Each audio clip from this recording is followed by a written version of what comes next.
আমার আব্বু আমার গর্তে বাই করছে তারায়া কয় তুই গর্তে বাইরে আর ঢুকতে দেয় নাই 3-24 ঘন্টা ঘরে দুয়ারের বাইরে বসেছিলাম 3 দিন টানা ঢুকতে দেয় নাই আমার আম্মুর আব্বু অনেক অত্যাচার করতো দেখা আমার হালাইছে যে একটা বিয়া বইছে আর আম্মু খোঁজ খবর দেয় না দেখি আমি রোডে ঘাটে থাই বাসায় যাও না আম্মু যেন পড়তে আব্বু অনেক অত্যাচার করতে দেখি আমি বসে বড় বড় লাড়ি আছে না তো তুই টাকা কাম করে লাড়ি দা বাইরেই তো হুশারিতে কামে লাগাই দিছিল আইনা টাকা দিতাম নেশা পানি করতো লেগা মায়া বসে করতে বাইরে যেদিন প্রথম মা বাসায় ছিল আমি জানতে পারতাম মারে খাওয়ানোই না খাওয়াইতাম বাবা মারতো না খাওয়ান দিত না জানতে পারতাম খাওয়ানোই না খাওয়াইতাম।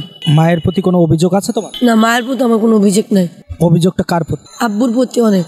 তোমার আব্বুকে এই মুহূর্তে কি বলতে চাও? আমার আম্মুরে যে অত্যাচার করছে অত্যাচারটা জিন আমার আব্বু জেলে যায় পায়।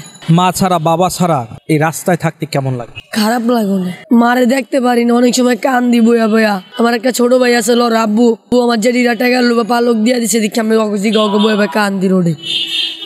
তোমার ছোট ভাই ছিল সেটা পালক দিয়ে দিস তোমার আব্বু? এর লাগে আমি রোডে বাইরেছি থাই মিলপুরে একটা, কিন্তু খুঁজ কোন জায়গায় থাই এটা খুঁজ পাই না। অনেক খারাপ লাগে, মার কথা মনে পড়ে খালি কান্দি রোডে বসে বসে। আমার আব্বু নেশা করার পর থেকে আমার জীবনটা অনেক ধ্বংস হয়ে গেছে।